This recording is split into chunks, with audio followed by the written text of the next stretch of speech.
누가복음 2장 8절에서 14절까지. 누가복음 2장 8절에서 14절 한 목소리로 함께 하도록 하겠습니다.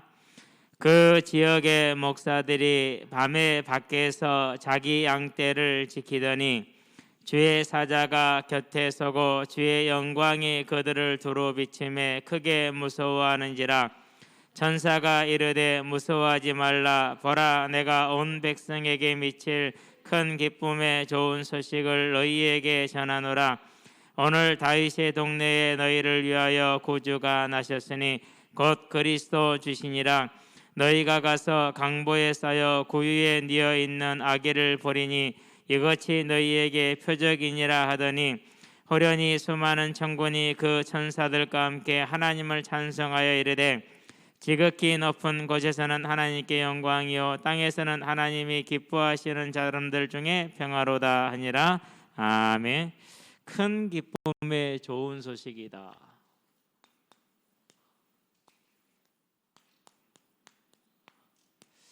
우리는 뭐가 잘 되면 좋은 소식이죠. 근데 죽으러 오셨는데 좋은 소식이다라고 얘기를 했어요. 좀 아이러니하지 않아요? 그렇죠? 죽으러 오셨다니까는요.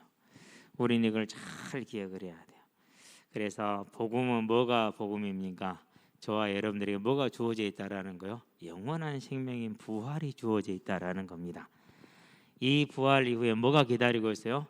영원한 하나님의 천국이 저와 여러분을 기다리고 있다라는 것입니다. 이 소망에 든든히 서시게 되기를 바랍니다. 우리가 이 소망에 서야 뭐 할 수 있어요? 우리 인생을 드릴 수가 있죠. 그렇죠? 자, 그러면 좋은 소식이 있으면 나쁜 소식도 있다는 것이겠죠. 뭐가 나쁜 소식입니까? 많은 나쁜 소식들이 있겠죠. 이런저런 것들이 있겠지만 가장 중요한 건 뭡니까? 첫사람 아담의 타락이죠. 죄를 범한 것이죠. 우리는 항상 뭘 기억해야 되느냐? 성경이 말하는 죄가 무엇이냐라는 걸 봐야 돼요. 그래서 우리 창세기 3장을 보죠. 자, 3장 1절에 보니까 뭐가 나옵니까? 하나님이 지으신 들 짐승 중에 뱀이 가장 간교하더라, 지혜롭다라는 뜻입니다. 그렇게 얘기를 하고 있어요. 그러니까 이 지혜로운 피조물을 누가 이용을 해요? 더 지혜로운 사단이 지 마음대로 이용을 했죠. 어떻게 이용했습니까? 이사야서 보니까 14장입니다. 12절에서 14절이죠. 사단의 본질을 말해주는 거죠. 원래 천사였어요. 그런데 자기를 높여서 하나님과 동등되기를 원했다라 이렇게 나오죠. 피조물과 창조주가 어떻게 같을 수가 있어요? 절대 같을 수가 없죠. 그런 도전을 한 거죠. 실패했어요. 자, 그 사단이 뭐 한 것입니까? 이제 뱀 속에 들어간 것이죠. 자, 이 사단에 대해서 베드로서도 말합니다. 뭐라고 말합니까? 죄를 지었다 2장 4절에 그렇게 얘기를. 범죄한 천사들을 용서하지 아니하시고, 유다서에서는 뭐라고 말합니까? 자기 처소를 지키지 않고 자기 처소를 떠났다 이렇게 얘기를 하죠. 그러니까 피조물의 위치에 있지 않고 피조물 위치를 넘어섰다라는 거거든요. 원래 처음 이렇게 타락한 존재이기 때문에 절대 뭐 할 가능성이 없어요. 회생할 가능성이 없는 것이죠. 자, 이 사단이 어떻게 거짓말합니까? 창세기 3장입니다. 자, 1절에서 하나님이 너희들 아무것도 먹지 말라 하더냐 그러니까 아담이 말합니다. 뭐라고 말하죠? 2절 3절에 아니라 우리가 다 먹을 수 있으나 선악을 알게 하나며 열매를 먹지 말라 하셨는데 먹으면 죽을까 하노라 그렇게 얘기를 했어요. 뭘 보여준 겁니까? 틈을 보이는 것이죠. 그래서 저와 여러분들은요, 언약을 정확하게 가지고 있어야 돼요. 언약을 정확하게 가지고 있다라는 것은 뭘 말하느냐면요, 하나님이 주시는 말씀으로 인한 확신이 있다라는 걸 말하는 거죠. 그래서 저와 여러분들은 뭘 가지고 있어야 돼요? 하나님이 약속한 마태복음 24장의 말세에 일어날 일들과 요한복음 14장에 우리에게 보장한 천국에 대한 이야기, 그 모든 걸 하나로 잘 기록해 놓은 게 요한계시록이죠. 여러분들은 시간이 날 때마다 요한계시록을 꾸준히 읽으시게 되길 바랍니다. 이전하고 제가 좀 다른 말을 하죠. 죄송합니다. 제가 이전에 제가 틀렸기 때문에 이제는 바른 말을 합니다. 그렇게 얘기를 합니다. 저도 그래서 매일 새벽에 일어나면은 계시록을 읽어요. 뭐 하루에 한 장 정도. 그러니 많이 읽는 거예요. 그냥 계시록 한 장을 읽는 게 아니라 그 한 장 설명해 놓은 걸 다 읽어요. 그러니까 이제 몇 번 읽으니까 머릿속에 이제 정리가 거의 다 되더라고요. 그러면서 하나님은 말씀을 말씀으로 풀게 하셨는데 과연 그렇구나. 구약의 이사야서나 에스겔서나 다니엘서나 이런 모든 곳에 계시록에 대한 설명을 다 미리서 해놓고 계셨어요. 그걸 이제 못 찾았을 뿐이지. 근데 그걸 이제 많은 분들이 공부하고 연구하셔서 성령의 인도에 공부를 해놓으니까 따라가기가 쉬운 것이죠. 어쨌든지 간에 그래서 저한테 뭐가 됩니까? 뭘 안 줘야 돼? 틈을 안 줘야 돼. 나는 안 줄 것 같죠? 그런데 준다니까는요. 자, 가장 우리가 일상적으로 듣는 그 말이 뭡니까? 예수 믿고 된 게 뭐 있어? 그러면 헷갈려 안 헷갈려요? 헷갈리잖아요. 여러분 예수 믿고 된 게 뭐 있어요? 안 그래도 예수 믿은 게 복이에요. 그거 보세요. 얼마나 이 간단한 문제인데 그런 식으로 쉽게 딱 이렇게 한 번에 보낸다니까요. 저와 여러분은요 꼭 기억해야 돼요. 예수 믿고 된 게 뭐있냐가 아니라 예수 믿은 게 복이요. 누가 그런 질문을 하잖아요. 그러면 그 사람은요 교회사 전체를 부인하는 거예요. 초대교회 성도들은 어떻게 됐어요? 예수 믿고 된 게 뭐 있어요? 고난받게 더 된 게 있어요? 없잖아요. 그렇죠? 이 땅의 삶은. 그런 거짓말을 해요. 이게 사단이 아니고 하지 않고는 누가 합니까? 그래서 우리가 틈으로 안 준다고 그러지만요 틈 쉽게 줘요. 그렇죠? 예. 그래서 막 예수 믿으면 뭐든지 잘 돼야 되고 확 풍성해야 되고 막 평안해야 되고 그러면은 사도 바울은 명함도 못 내밀죠. 맨날 굶고 헐벗고 쫓겨다니고 배만 타면 파선해 불고 그래서요 그런 식으로 속여요. 얼마든지 속이죠. 그러니까 저와 여러분들은 그래서 절대 틈을 안 주면은 안 돼. 자, 이렇게 틈이 보입니다. 그러니까 바로 들어옵니다. 뭐라고 들어옵니까? 창세기 3장이죠. 4절 5절이죠. 뭐라고 말하죠? 너희가 결코 죽지 아니하리라 이렇게 얘기를 하죠. 죽음에 대한 걸 부인합니다. 뭐라고 그러죠? 윤회, 오늘날도 그러고 있죠. 내지는 환생, 억겁 이런 식으로 얘기하잖아요. 그러니까 사람들이 다 어떻게 생각을 해요? 죽음에 대한 뭐가 있어요? 잘못된 인식이 있죠. 뭐 그런 설문조사를 했대잖아요. 일본 청소년한테 죽으면 어떻게 될 거냐? 다시 태어날 것 같아. 왜 그러느냐? 그냥 그렇다. 그게 문화의 영향이에요. 그 사람들은 어려서 유치원에 제가 일본에 한번 가봤잖아요. 한 번가 아니라 3번 갔어요. 총 횟수로는. 근데 이제 가서 보니까 유치원 때는 다 어디서 있어요? 대부분 유치원이 어디에 있어요? 사찰에 있어요. 대부분의 유치원이. 그래가지고요 학생 수가 어마어마하더라고요. 와, 돈 대대. 그러니까 교회도 유치원 사업 해야 됩니까? 뭐 그런 것은 아니고요. 이런 식으로 거짓말하죠. 너희 눈이 밝아져서 하나님같이 되리라 그렇게 그래서 뭐해서 거짓말 중에 거짓말이죠. 어떻게 피조물이 창조주가 될 수 있어요? 그렇죠. 선악을 알게 될 줄 하나님이 아심이라. 그러니까 하나님이 된다라는 건 선악을 안다는 말하고 같은 것이죠. 그러니까 뭘 먹지 말라고 해서 선악과 먹지 말라고 한 거잖아요. 그렇죠? 그러니까 뭘 지키라 해서 안식일을 지키라 한 거죠. 왜요? 이걸 다 창조하신 이가 누군가 봐라. 너를 창조한 이가 누군가 봐라. 그걸 말해주는 게 안식일이란 말이죠. 그렇죠? 그러고 선악과는 뭐죠? 이 모든 걸 창조하시는 여호와 하나님 한 분이시고 우리는 그분에게 예배하는 예배자라는 걸 알게 하는 거죠. 그게 하나님이 저와 여러분들의 주신 안식일의 이유고 선악과의 이유라는 사실을 꼭 기억을 하시기 바랍니다. 그러면 선악과를 왜 줬느냐고요? 선악과 없이도 다른 걸로도 타락해요. 그러니까 그것만 탓할 것은 아니에요. 그렇죠? 예. 자, 이게 이제 이렇게 되면 어떻게 됩니까? 드디어 이제 이 거짓말에 속아서 창세기 보니까 3장 6절에 이제 선악과 알게 한 나무의 열매를 따먹게 된 거죠. 무슨 죄예요? 사망에 이르는 죄예요. 그래서 죄가 뭐냐? 착하다, 악하다, 맞다, 틀리다. 물론 그것도 죄가 맞아요. 그러나 진짜 죄가 뭡니까? 하나님을 하나님으로 섬기지 않는 것, 하나님께 영광 돌리지 않는 것, 하나님께 감사하지 않는 것, 하나님을 찬양하지 않는 것, 하나님께 돌려야 될 영광을 우상에게 돌리는 것, 다른 피조물에게 돌리는 것, 자기에게 돌리는 것, 그게 죄죠. 그래서 성경이 말하는 죄는 이걸 말하고 있다라는 거. 그럼 세상이 이 죄를 알아요, 몰라요? 세상이 몰라요. 왜 모르냐? 10편에 보니까 14편 1절에 어리석은 자는 그 마음에 이르기를 하나님 있다 없다? 하나님 없다. 하나님이 없는데 죄가 성립이 될 수 있어요? 없잖아요. 그렇죠? 그러니까 교회 다니는 것들 어떻게 된 거예요? 저것들 정신 나간 것들이지. 예. 저와 여러분이 하는 말을 세상이 알아들을까요? 죽었다 깨어나도 못 알아들어요. 절대 알아듣지 못해요. 저와 여러분이 하는 이 복음의 이야기를 신천지가 들으면 알아들을까요? 그 사람들이 들으면 저거 이상하게 얘기하네, 틀리게 얘기하네, 싱겁게 얘기하네, 뭐가 빠졌네, 이런 식으로 들어요. 왜요? 저거들끼리 딱 갇혀 있으니까. 그러나 저와 여러분들은 말씀대로 세상은 절대 몰라. 그래서 어떻게 된 건가? 지금도 모든 사람들이 로마서 1장에서 또 반대로 이렇게 말씀하죠. 19절 23절에 하나님을 알되 하나님을 영화롭게 하지 않았다라고 얘기를 했어요. 같은 말이에요. 같은 말.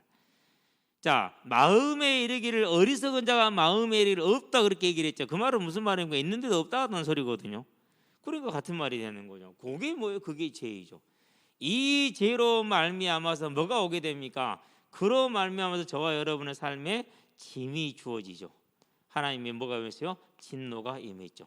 그게 뭐예요? 창세기 3장 16절에서 19절이죠. 그 중에 제일 중요한 게 뭡니까? 그 중에 제일 중요한 게 19절에는 죽음이죠.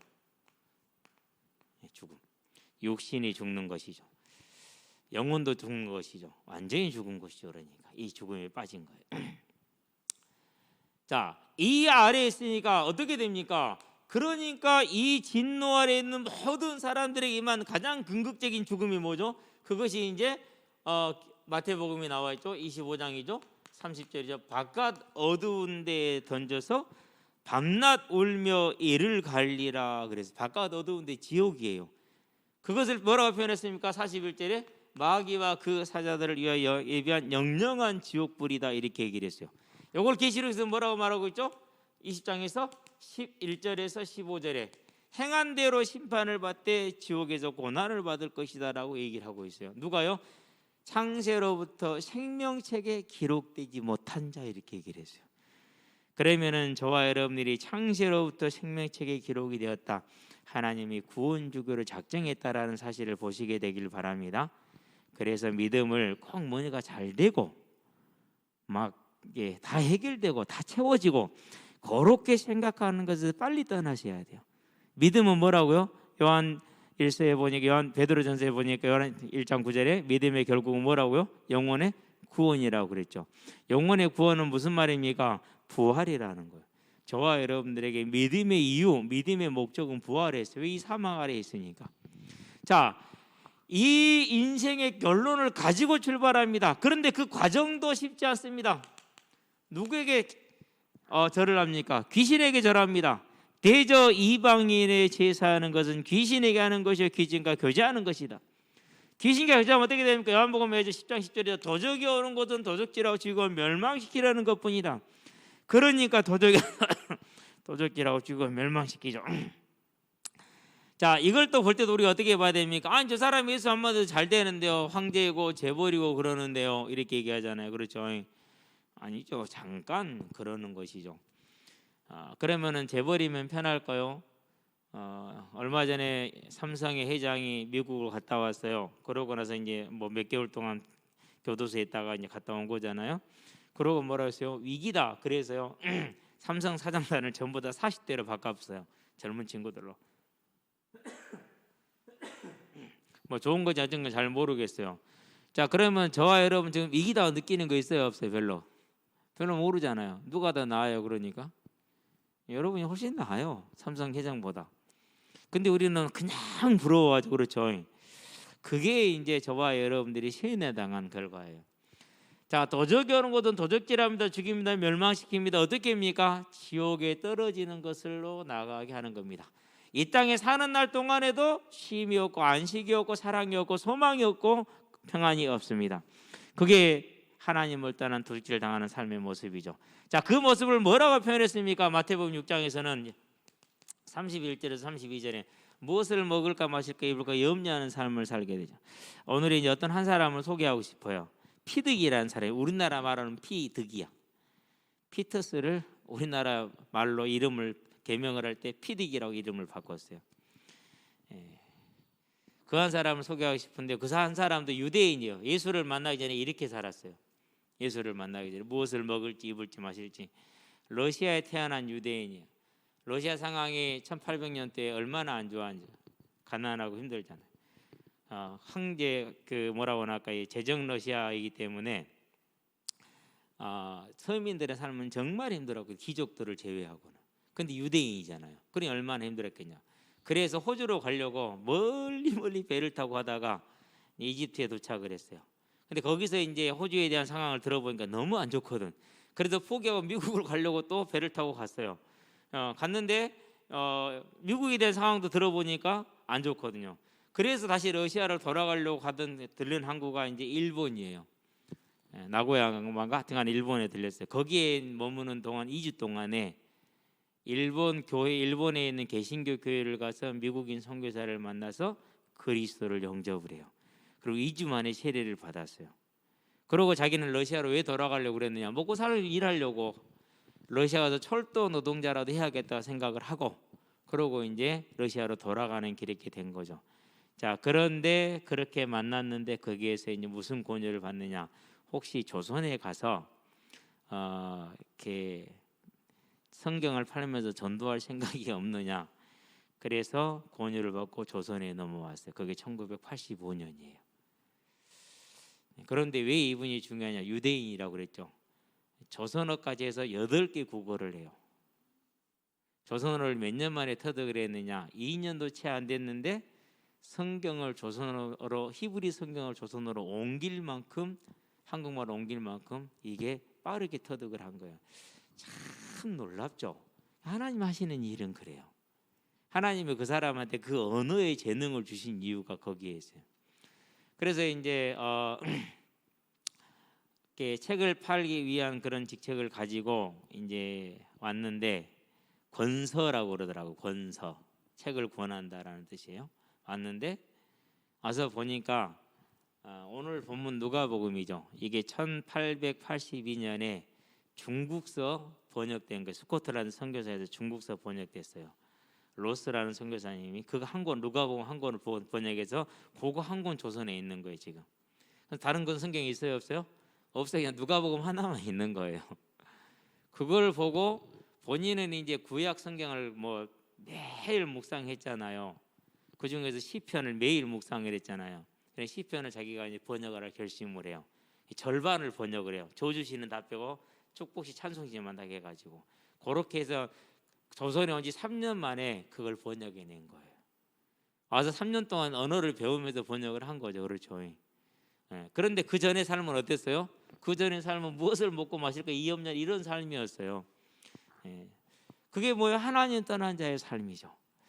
저와 여러분들도 그랬죠. 저 또한 마찬가지였고, 지금도 많은 사람들이 이런 염려를 하고 있어요. 그래서 저는 항상 학생들한테 그런 얘기를, 학생 예배 드릴 때 어디로 진로를 정할 것인가 이런 고민하지 말고, 지금 내가 있는 이 학교에서, 지금 내가 있는 이 학원에서 어떻게 복음을 전할 것인가, 그 고민을 해라. 항상 제가 하는 말이 그렇죠. 왜 그러느냐, 저도 그랬어요. 학원에 강사로 갔거든요.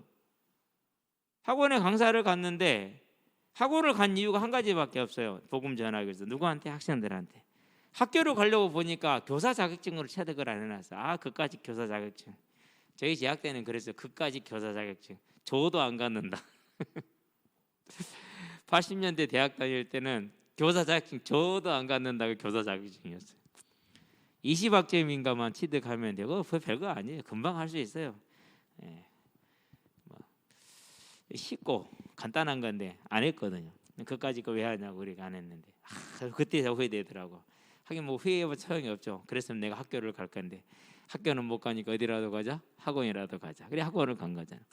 학원 가서 열심히 아이들을 가르치죠. 가르치면서 뭐 합니까? 가르치다 보면은 접점이 생겨요. 기다리는 거죠. 그러니까 복음 정말 많이 전했어요. 그런데 절대 수업 시간하고 상충되게 하지는 않았죠. 공부를 일단 잘 가르쳐야 되니까. 어쨌든 먹고 사는 문제가 제일 큰 문제가 되는 것이죠. 저와 여러분들은 여기에서 벗어나 있는 걸 기억하시게 되길 바랍니다. 하나님을 떠난 자의 삶의 모습이 이렇다라는 것이죠. 그렇죠. 자, 이렇게 사니까 어떻게 됩니까? 항상 힘들고 항상 어렵잖아요. 그래서 히브리서에 뭐라 표현하고 있어요? 2장에서 15절에 죽기를 무서워한다라고 표현했어요. 마태복음 11장에서 뭐라 했어요? 11장 28절에서는 수가 무거운 짐진 자이다 이렇게 정의를 하고 있어요. 그게 하나님을 떠난 인생의 모습인 것이죠. 그게 뭐예요? 그게 나쁜 소식이에요. 자, 그러면 오늘 우리가 힘들고 어려운 것이, 이전에 우리가 힘들고 어려웠던 것이 뭐 때문이었다고요? 내가 가난해서 우리 집이 가진 것이 없어서가 아니라 하나님을 떠난 죄 아래에 있었기 때문이라는 것이죠. 그렇기 때문에 당연히 가져야 될 좋은 소식은 뭡니까?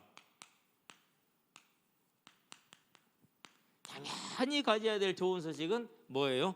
이 고난의 문제를 끝내고 지옥의 문제를 끝낼 수 있는 길, 곧 이 죄를 해결할 뭐가 되는 것입니까? 죄를 해결한 속죄가 되는 것이죠. 자, 그러면 속죄를 봅니다. 어떻게 봅니까? 우리가 속죄를 보니까 창세기 보니까 4장 14절에 가인이 말합니다. 동생 아벨을 죽여놓고 나서 나를 만나는 자마다 나를 죽이겠나이다 이렇게 얘기를 하죠. 그 말은 무슨 말입니까? 아담 외에 다른 사람이 있는 것이 아니라 그의 형제들이 가인을 죽이게 되죠. 그게 하나님의 형상의 본질이고 하나님의 본질이죠. 그것을 말로 표현한 게 9장 6절이죠. 피 흘린 자는 반드시 피로써 그 값을 지불하게 해라. 그것을 제도하게 뭡니까?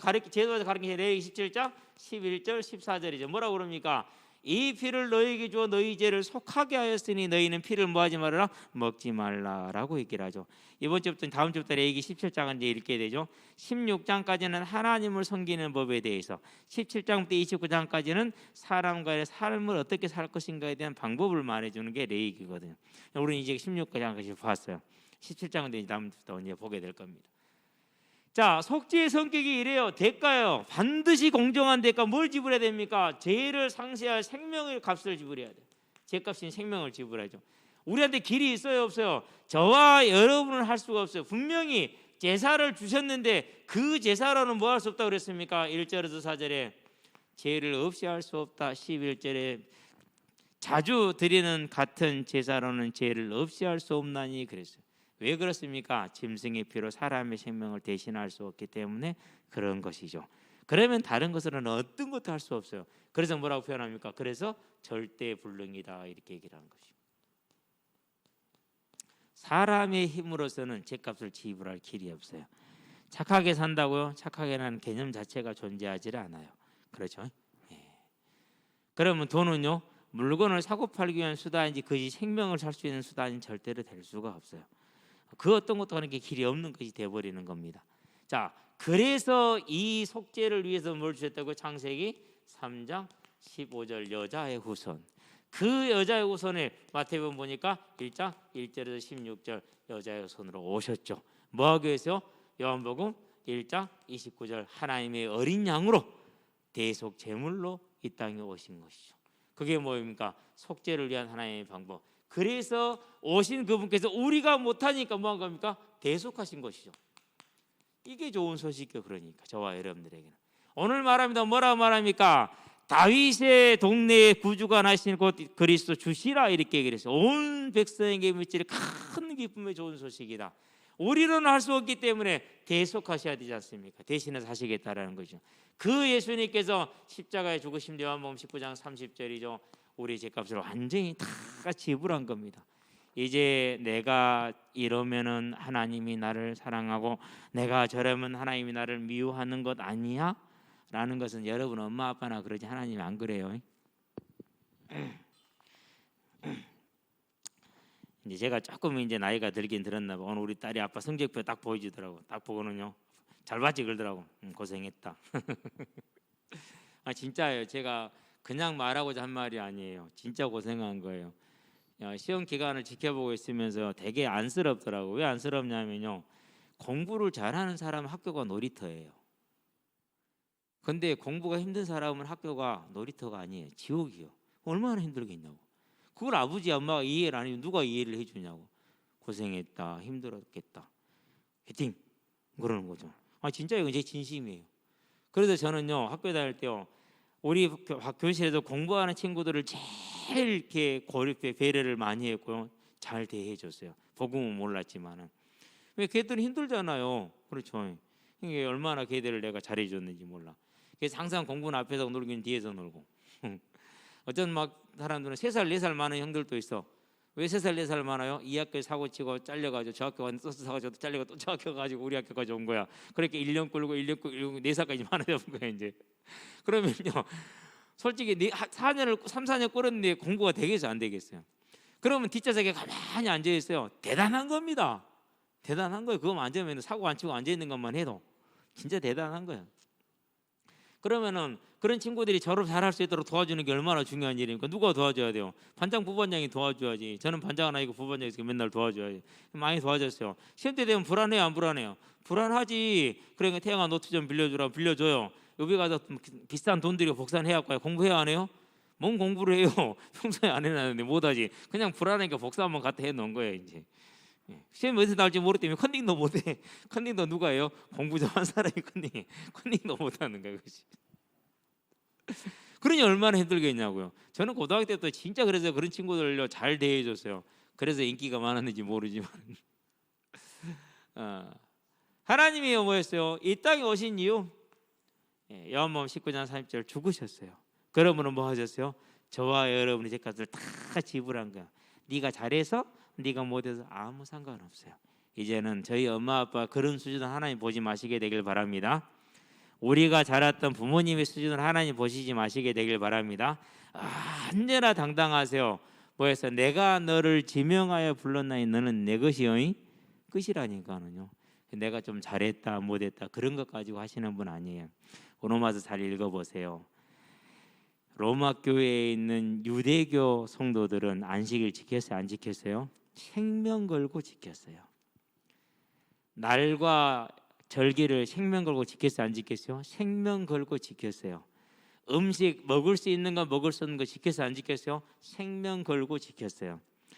그 사람들이 율법을 지켰다고 하나님이 구원해서 내쳤어요? 아니라니까는요. 그도 하나님을 사랑하여 하는 것이니라라고 받아주셨어요. 그게 복음이에요. 근데 로마에 있는 이방인 성도들 어떻게 됐어요? 날과 절기를 왜 지켜요? 원래 지키는 게 없었잖아요. 그렇죠? 예. 음식을 왜 구별해요? 원래 그런 게 별로 없었거든요. 그러니까 그 사람들은 풀이한 거라. 자기들이 믿음이 좋아서 풀이한 거 원래 율법이 없어서 풀리했던 거예요. 율법이 없어서 자유로웠던 거예요. 근데 그걸 뭐로 여긴 거예요? 자기 믿음의 자랑으로 여긴 거예요. 뭐 한 거죠? 바보인 거죠. 그게 바보라. 그래도 하나님은 그들을 받았어요? 안 받았어요? 그래도 받았어요. 지키는 자도 하나님을 사랑해서 안 지키는 자도 하나님을 사랑해서 그러니까 서로 뭐해라? 서로 받으라 라고 권유하고 있어요. 그게 저와 여러분이 가지고 있는 복음의 길이에요. 그럼 왜 그렇습니까? 우리 수준에 갈려 있는 게 아니고 잘하냐 못하냐 있는 것이 아니고 이 예수님의 십자가의 대속을 믿게 되었느냐 안 되었느냐라는 것이죠. 믿게 되었다는 건 수동태입니다. 즉 저와 여러분의 택함을 받았느냐 안 받느냐라는 것이라니까는요. 그러니까 저와 여러분들은 뭐합니까? 이 대속으로 말미암아 우리는 아무 공로 없어도 하나님의 자녀가 되었다라는 이 분명한 사실을 방종으로 받지 말고 더욱더 감사함으로 더욱더 겸손함으로 받으시기를 주의 이름으로 축원드립니다. 그걸 방종으로 받으면 큰일 나요. 우리는 뭐 해야 돼요? 이 자격 없는 나를 살리셨으니 이제는 내가 온 힘을 다해 주를 위해 살리라는 게 정상적인 반응이 되겠죠. 자, 예수님이 십자가에 죽으셨습니다. 그래서 어떻게 된 겁니까? 우리의 죄값을 완전히 지불해서 죄를 완전히 덤말하신 겁니다. 그러므로 그분이 뭐가 되셨어요? 저와 여러분들의 요한복음 히브리서이지. 히브리서 4장 14절에 대제사장이 되셨어요. 그냥 대제사장 아니에요. 15장에 뭐라고 그랬어요? 우리의 육신의 연약한 형편을 체험했기 때문에 다 아시는 분이라고 그랬어요. 그 말은 무슨 말입니까? 저와 여러분들이 조금만 했잖아요. 막 의심이 들고 회의가 들고 나는 아닌가 이런 생각 아신다 모른다 아신다고 그랬어요. 그러니까 뭐라고요? 알기 때문에 언제든지 긍휼하심을 받기 위해서 하나님의 보좌 앞으로 나가라. 이제는 우리가 연약할수록 부족할수록 죄를 지었다고 생각될수록 또 눌릴수록 체질이 그렇잖아요. 안 바뀌니까. 그럴수록 뭐하라고요? 담대히 하나님의 보좌 앞에 나가는 저와 여러분 되기를 바랍니다. 그게 뭡니까? 그게 좋은 소식이지. 이제 좋은 소식을 굳건하게 붙드시게 되길 바랍니다. 자, 그 예수님이 죽고 끝나면 됩니까? 아닙니다. 마태복음 28장입니다. 6절 부활하셔야 됩니다. 왜 부활해야 됩니까? 사망을 이기고 그래야 되기 때문에. 그래서 고린전서에 뭐라고 표현합니까? 15장에서 55절에 사망아 너의 이김 어디 있느냐? 사망아 너의 승리가 어디 있느냐. 57절까지. 사망의 권능이 어디에 있다고? 율법에 있다고 그래서 그러나 우리 주 예수 그리스도라는 말면 우리에게 뭘 주신 하나님께 이김을 주신 하나님. 그럼 이김을 뭘 말하니까? 사망을 이겼잖아요. 사망을 이긴 게 뭐예요? 사망을 이긴 것이 51절에 뭐라고요? 부활. 아멘. 복음의 결론, 복음의 목적, 저와 여러분들의 수준과 상관없이 예수님의 대속과 부활로 말미암아서 이루어진 이 부활의 역사, 은혜, 이미 저와 여러분에게 주어진 것을 기억하시게 되길 바랍니다. 그것이 좋은 소식이지. 이제는 저와 여러분들이 얼마나 복된 자임을 알고 이제 하나님 안에서 감사함으로 하나님을 섬기고 하나님의 교회를 섬기시게 되길 바랍니다. 여러분이 만났는데 그분이 확신이 없는 것 같아요. 그러면 알려주세요. 그게 아닙니다. 하나님이 이렇게 주신 겁니다. 힘내시기 바랍니다. 아멘. 여러분이 만났는데 고난당하고 있어요. 그럼 뭐 해야 됩니까? 반드시 이 고난에는 이 하나님께서 창세전에 계획을 가시겠는데 그 뜻과 계획이 있지 않겠느냐. 뭐 인내로서 기다리시라고 권면해주고 힘주시게 되길 바랍니다. 그게 저와 여러분들이 할 일이야. 힘을 내서 저와 여러분들이 이 사실을 굳건하게 붙들어야 됩니다. 그 정도가 아닙니다. 우리가 이렇게 분명한 사실을 알고도 연약한 줄 알기 때문에 하나님이 뭐 하셨습니까? 요한복음입니다. 14장입니다. 16절에서 18절 뭘 약속하셨어요? 하나님의 영, 하나님의 일곱 영, 성령을 약속하셨어요. 왜요? 함께 하시기 위해서. 저와 여러분과 함께 하시기 위해서.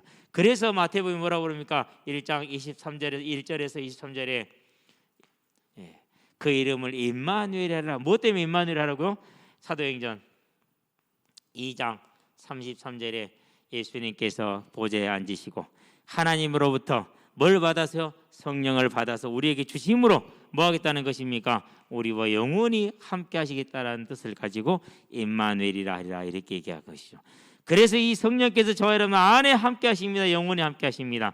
이제 이 사실을 굳건하게 붙드시게 되길 바랍니다. 무엇으로요? 우리의 노력과 수준으로요? 우리의 공로로요? 내가 뭘 잘해서요? 교회를 잘 섬겨서요? 아니라 그분의 대속의 은혜로 말미암아 주어진 것이라는 것을 굳건하게 붙드는 저와 여러분 되기를 바랍니다. 그래서 확신을 가지고 있어야 돼요. 당당해야 돼요. 그러면서 더욱더 하나님 앞에 뭐 해야 됩니까? 감사해야 돼요. 이 성령이 뭐였습니까? 고린도전서 12장에 보니까 3절에 저와 여러분을 그리스도를 믿게 하도록 고백하도록 인도하시는 역사를 했다라는 것이죠. 오늘 저와 여러분들이 이 밤에 이 자리에 모인 것도 그분이 우리를 붙들어 주셨기 때문에 자, 이것이 복음을 깨달으시기를 주의 이름으로 축원드립니다. 여러분이 뭐가 막 잘 돼 가지고 그게 하나님 주신 복일 수도 있겠지만 진짜 복은 뭐예요? 저와 여러분이 이날도 모여서 이날도 함께 예배할 수 있다라 이거보다 더 큰 복이 어디 있어요? 대통령이 청와대에서 부르면 달려갈 거예요, 안 갈 거예요? 갈 거잖아요. 대통령이 더 세요, 하나님이 더 세요? 그렇죠. 우리는 매번 이렇게 나서 하나님을 뵐 수 있잖아요. 얼마나 감사합니까? 이게 뭐라고요? 이게 복이에요. 근데 복으로 느껴져요, 안 느껴져요? 안 느껴지죠. 뭐라고 그래요? 참 악하다고 그래요. 또 다르게 표현하면 뭐죠? 참 미련하다고 그래요. 그렇죠. 항상 공차할 때 그래요. 왜 너는 학습 효과가 없냐? 그러면 안 되는 거 뻔히 보면서 또 그렇게 하잖아. 길도 알려줬잖아. 왜 또 그래? 그럼 저는 안 그러겠어요? 저도 그래요. 근데 옆에서 보면 보여서 그렇지. 걔들보다 좀 낫긴 하겠죠. 저와 여러분도 마찬가지예요. 다른 것이 복이 아니고 이제 성령이 예수를 고백하게 했어요. 오늘 이 자리에 성령이 저와 여러분을 불러 모으셨어요. 이것이 복이라는 걸 알고 이제는 복됨을 느끼시게 되길 바랍니다. 그러면서 한 가지를 더 말하고 싶어. 세 번째, 성경. 오늘 그 찬송가 해설책을 읽다가 이 피득이라는 분을 봤는데요. 구약 히브리 성경이 바로 직접 번역되는 경우가 극히 드물답니다. 그런데 우리 구약 한글 성경은 히브리어를 직접 줘서 한글로 번역한 극히 드문 복을 받은 저와 여러분이라는 사실이. 그런데 누구를 통해서요? 그때가 23살 청년이에요. 1895년 5월 16일 한국에 오던 때입니다. 23살에. 이 젊은 청년이 몇 살이에요? 3년 만에 1898년에 시편을 발행을 했어요. 물론 시편 150편 다가 아니라 절반 75편을. 그러면 몇 살입니까? 26살이요. 나이는 뭐 정확한지는 모르겠는데 이건 정확해요. 이것은 놀랍죠. 3년 만에 그 나라 말을 배워서 성경을 번역을 해줄 수 있었다라는 게. 그런데 보세요. 하나님이 창세전에 예비했다라는 게 히브리인이잖아요. 그러니까 구약 성경을 뭐로 읽은 거예요? 히브리어로 읽은 거예요. 날마다 묵상한 게 뭐예요? 시편을 날마다 묵상했던 거예요. 그러면서 너무 많은 감동을 받았었어요. 그렇기 때문에 한국에 와서 보니까 아까 말했던 로스 선교사가 번역한 1882년에 중국 심양에서 번역한 뭐밖에 없어요? 누가복음밖에 없거든요. 그거 하나만 가지고 있어. 그래서 1895년에 시편을 절반을 번역을 해준 거예요. 큰 도움이 될 거라고. 그리고 한국어를 잘하는 네 분의 선교사님들에게 검사를 이제 맡겼어요. 좀 봐달라고. 출판해도 되겠냐고. 네 분이 보시고 나서 세 분이 뭐라고 하시냐? 출판은 우리가 해줄게. 그래서 그분들이 자기 교단에도 후원을 받아서 그걸 출판을 해준 거예요. 출판할 때도 누구 이름을 하느냐? 물론 그 뒤에 이제 얼마 후에 구약을 완결해서 이제 8년 후에 구약을 다 내놓게 돼요. 대단히 빠르죠. 할 때 자기들 이름으로 해요. 왜 그러느냐? 일본이 뭐하지 못하도록요. 간섭하지 못하도록. 저작권과 판권을 외국인 선교사님들 이름으로 다 했어요. 이 경제적인 목적이 아니고 뭐 하기 위해서요? 간섭하지 못하도록 하기 위해서. 나중에 이제 성경을 밝게 발행하기 위해서 이 선교사님 자기 집을 다 팔아요. 왜? 돈이 안 돼 없으니까. 그래가지고 3판까지 해서 총 9,000권을 찍어내요. 그래가지고 그것을 나눠줬어요. 저와 여러분들은 뭐 받은 자들이에요? 하나님의 큰 택하심의 은혜를 받은 자들이에요. 그 은혜 받은 믿음의 후손들로 저와 여러분이 오늘 이 자리에 선 거예요. 감사하시게 되길 바랍니다. 또 한 가지 놀라운 게 있어요. 저는 성경이 작곡된 연대를 거의 안 봤거든요. 그런데 19세기에서 20세기 초에 우리가 보고 있는 이 성경 찬송가들이 거의 다 작사 작곡이 됐어요. 저는 초대교회 때도 부른 건 줄 알았어. 근데 아니야. 대부분이 19세기 20세기야. 그럼 얼마 안 됐죠. 그렇죠. 오늘 이분이 또 작곡한 것도 있는데 그것을 이제 작사한 것도 있는데 작곡한 이제 브래들리라는 분이 나오거든요. 우리가 부르는 그 많은 찬송들도요 그분들을 통해서. 그러니까 대부분이 19세기야. 저는 초대교회 때부터 부른 건 줄 알았거든요. 아니야, 19세기야. 19세기가 언제죠? 가장 제국주의적인 팽창이 활발할 때였죠. 그렇죠. 저와 여러분들이 그렇게 보면 어떻게 되면 어떤 분이 그런 얘기 하더라고. 2000년 만에 회복된 복음이라고. 죄송합니다. 대단한 착각을 하셨습니다. 착각이 아니라 2000년 동안 존재하지 않았던 복음을 혹시 말하고 있는 것일 수도 있어요. 저는 그렇게 보고 있거든요. 한 번도 그렇게 말하지 않았다. 초대교회 사도들도 그렇게 말하지 않았다. 당신들만 그렇게 하고 있는 거다. 그러니까 당신들이 이상한 거다라고 말해주고 싶은데 그렇게 말하면 쌈날까 봐서 안 해요. 그건 하나님 알아서 하실 것이니까. 저와 여러분들이 뭐 받은 자들이라고요? 참 복 받은 자리라는 거 아시기를 바랍니다. 기도합시다. 살아계신 아버지 하나님, 창세전에 예비하셔서 좋은 소식을 준비하신 대로 이루셔서 이 민족에게 전달하시되 특별히 이 민족을 사랑하셔서 하나님이 기록한 히브리어 성경으로 우리에게 성경을 다시 완전하게 번역해서 우리의 손에 쥐어주심으로 오늘날 우리가 이처럼 하나님을 사랑하며 하나님을 섬기며 하나님을 찾을 수 있도록 길을 주시고 문을 열어주신 것을 감사를 드립니다. 그 일에 쓰임받은 수많은 충성된 하나님의 일꾼들, 하나님의 종들이 있었음을 알고 이제 그분들이 온전히 하나님께 충성했음을 알고 우리 또한 우리의 일생을 하나님께 온전히 충성함으로 우리에게 감당해야 될 하나님의 일을 감당하기를 원하오니 하나님 우리를 통해서 하나님의 좋은 소식을 이 민족과 전 세계에 전하여서 다시 오시려는 주의 언약을 온전히 성취하는 귀한 사명에 쓰임받을 수 있도록 우리에게 은혜를 더하여 주시기를 그리스도신 예수의 이름으로 기도합니다. 아멘.